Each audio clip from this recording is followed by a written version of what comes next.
Get another interesting transformation for a character out of it. We based a lot of the design characteristics to look somewhat resemblant whilst updating a lot of those old details with this new look. And those little daggers hanging down in his hands, those can stow away in his forearm. And I guess the fun part of the design is he's always got them turned downwards, so he's like the hack slash kind of type guy.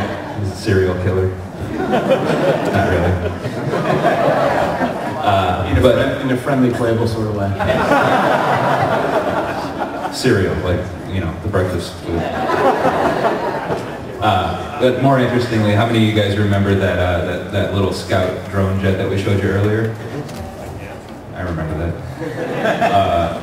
He is able to be attached to this character on the back. You see those little portholes on the top of the body of the stealth jet here? You can actually just plug that little drone jet in there, and you got a little partnership going on. They're buddies. So I think the next one we're going to show is a few of our Human Alliance figures. We're very excited about the scale. It's definitely reminiscent to the 1/24th alternators. We have the 3 in 2009 in the cases. We're going to show you kind of a sneak peek of 2010 as well.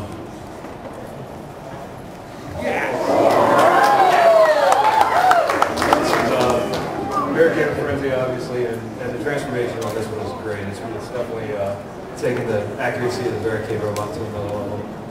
Great posability on all these figures. And the Frenzy figure fits in the car, as you can see, in the driver's side or passenger side. Any of the Human Alliance figures in there. And then also mounts on the shoulder, you see in the robot picture. One image you don't see, you can also fit this chest similar to the deluxe Barricade. And 2 little turret guns come out. You can kind of ride in his chest and fire too. So lots of interaction with the Frenzy character. And then the latest, which we haven't shown at all publicly yet, the next one after Frenzy. Somebody was asking about this one just today. We're definitely doing it, and here it is. It's Mudflap with Simmons. We have it just listed as Cycle there, but I believe this one is coming with Chromia, if I remember right. So this will be Chromia from the movie, one of the 3 motorcycles. You can see the Simmons figure. The accuracy is great. The guys sculpting this up did a great job capturing his likeness. So it should be a fun time. Next up, we're gonna take you through some of our exclusives. We have a pretty good representation of them in the cases downstairs. This list is not all inclusive, but hopefully it'll give you a good sense of what's out there, and really a lot of great items that celebrate both the movie and the 25th anniversary of the brand. So Matt's gonna take you through some of them. And I'll do my best to channel Big Daddy Joe Kai so we talk about this. So the first off, we have our 6-inch titanium. Optimus Prime, of course, what line is complete without having an Optimus Prime, so we really want to include it in this. Thrust, we had 3 options, basically thrust, ramjet, and dirge, to kind of complete the seekers within this scale, and we just felt thrust was the next logical choice to go with, just from a complementary standpoint. And then the third titanium is Hot Zone. We don't do a lot of fire trucks. We thought there was a great opportunity to kind of incorporate this. Joe had also done a Hot Zone in a previous exclusive, and so trying to keep the name and try to keep incorporating him into the lore of the story, we just felt this was a logical choice to incorporate.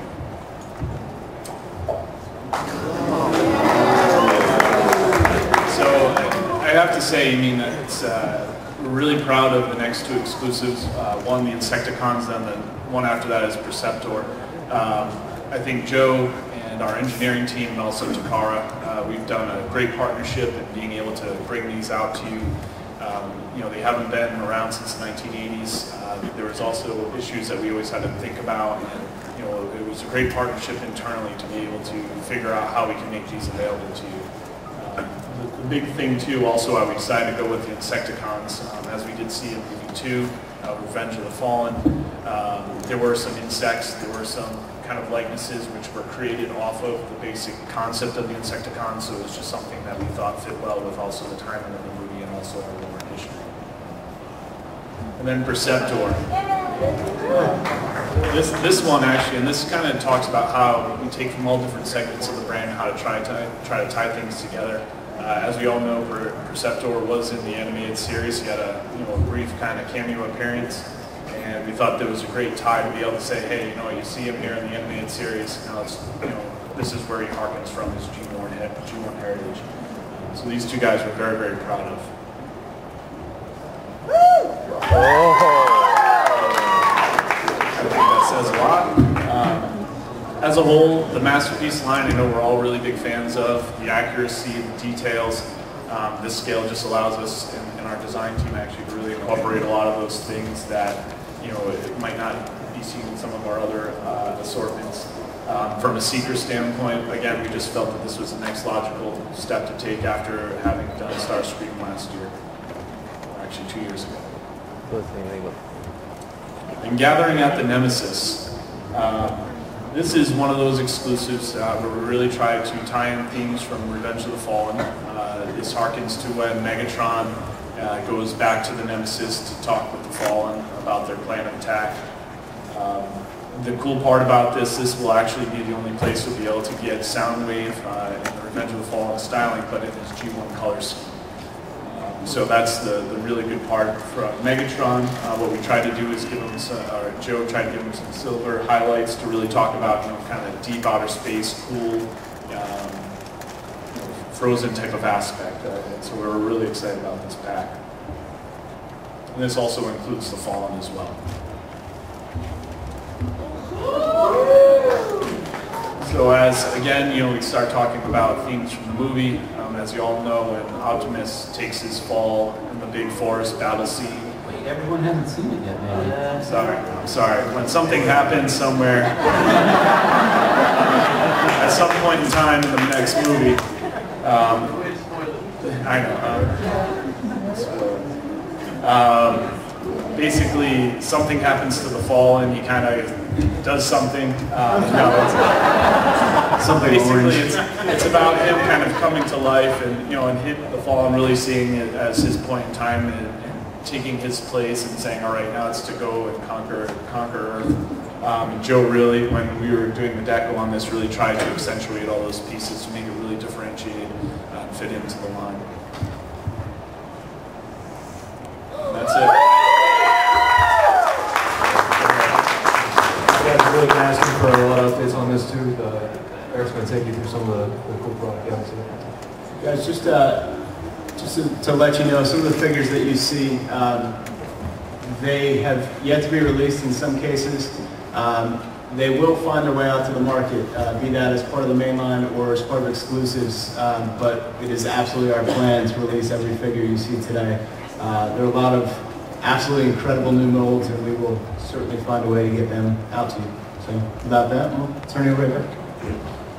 So just a little bit of anecdotal information about animated. As you may know or may not know, the series has ended as of season 3, but we will continue to air reruns of the cartoon. I'm sad about it too. That was my pet project. That was working with the guys at Cartoon Network and working with Takaro to make all these products happen in an entirely new design aesthetic was one of the biggest challenges and most rewarding challenges of my career. So, without further ado, we'll start running you through some of these products. So, here we have Electrostatic Soundwave. As some of you may notice, in season 3, if you've seen it, there is a particular episode where Soundwave actually takes the Autobots into like a parallel digital universe where the Autobots are actually human. And Soundwave appears in 3 different colors in this episode. His original blue, this kind of a charcoalish gray, and later on we're going to do a white version as the activator. So with this item, he comes with Ratbat, and Ratbat is now a keytar, which that started as an inside joke, but we made it happen. So it was really fun to turn something humorous into something everybody that could really enjoy.